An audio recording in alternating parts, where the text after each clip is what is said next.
husband must grant his wife her mahar sometime in their life. Now, a wife has the capability of forgiving the mahar. She can say, okay, you said $100,000. I forgive it for the sake of Allah. You don't have to give that to me. Then he doesn't have to give it. But if he's coercing her, forgive me, what's wrong with you? Why don't you forgive me? What kind of person doesn't forgive? This berating her. And then she said, fine, I forgive. It doesn't count actually. On Yawm al-Qiyamah, Allah subhanahu wa ta'ala can still say to the husband, you forced her to forgive. That's not forgiveness. Forgiveness comes from the coolness of the heart. She must be happy with that. Now, if she feels like I'm never going to get it anyway, he's such a person, he'll never give it to me, so I might as well just forgive it. That's not forgiveness. It's not going to count actually. It must come directly from her prerogative. You must tell her, I can pay it, I will pay it, but if you want to forgive, that's up to you. Then she says yes, it's okay. Whatever the mahar is, there's various kinds of mahar. If you said, I'm going to give you a Lamborghini, I'll buy you a flat on the moon, whatever, you have to do those things. A husband must provide a place to stay, as well as clothing and food for his wife. So these are the responsibilities of the husband. If the wife in today's time, she's sharing in those, that's mutual agreement, but she doesn't have to. It's her right. The husband must provide all of this. Husband must fulfill his wife's right to sexual intimacy.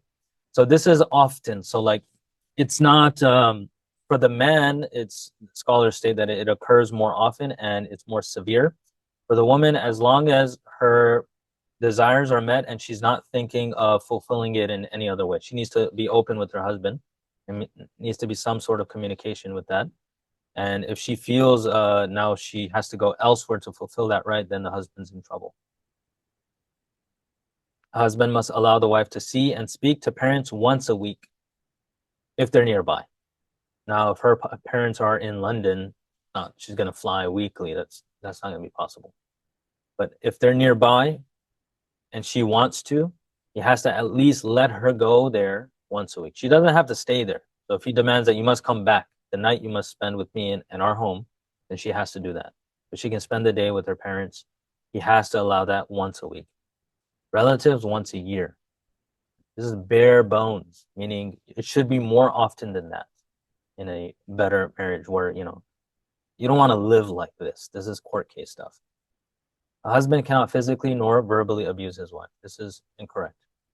And we see various hadith. Now, you might be thinking that in the hadith, Nabi Sallallahu Alaihi Wasallam says that you should hit your wife if certain things happen. Now, there's various interpretations about this. It would take me a little bit time to talk about it. Ata bin Abi Rabah, he was a very prominent tabi'i and the teacher of Imam Malik, I believe. He states that this is not literal. It's a metaphor to mean that you become strict in speech. And if you look in the context in which it was said, the wife has done very severe things. Not to say he should physically abuse. He should speak harshly to her to make her calm down.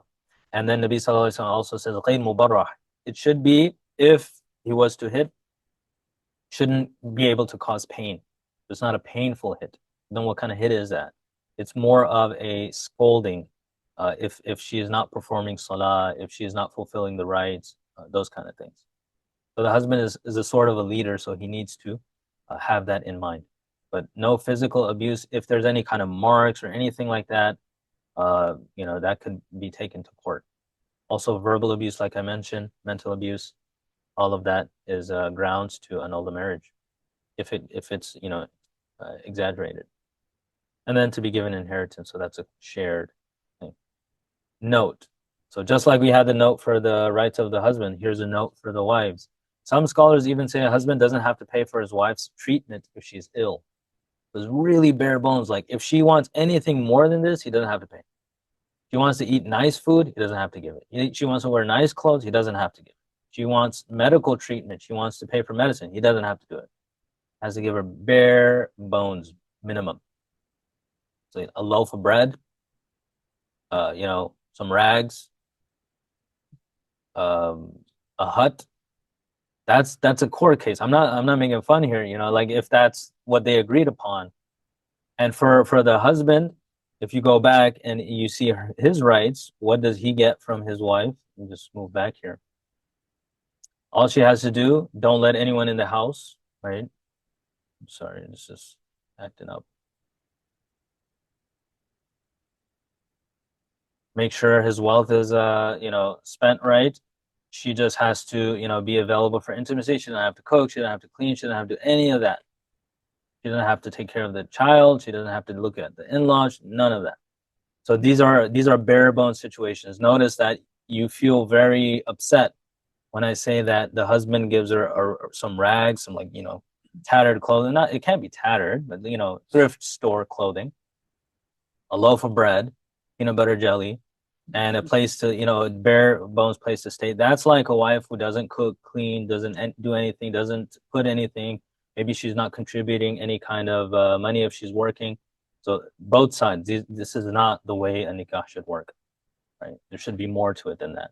So it should be offensive if you find a person doing this.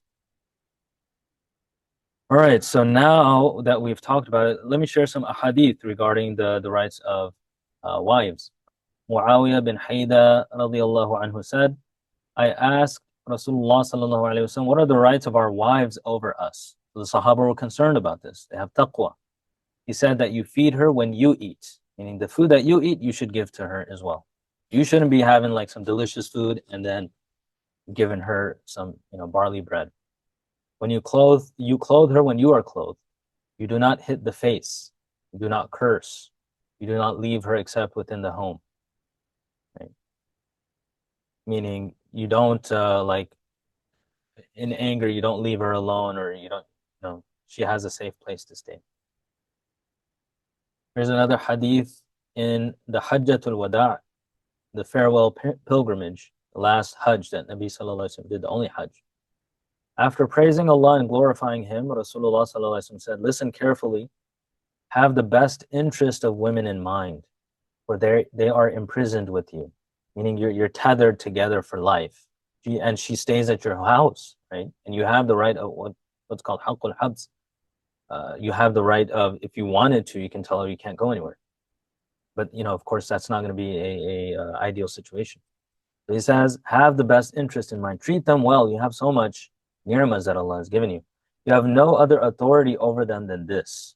This is what you have over them, haqqul habs, to keep them at the house. There's nothing else that you have over them, except if they commit an act of clear immodesty. If they do something immodest, and this is talking about like zina, then zina, if a wife commits adultery, or some kind of act that is immodest, if they do so, leave their bedsides, physically discipline them without causing pain.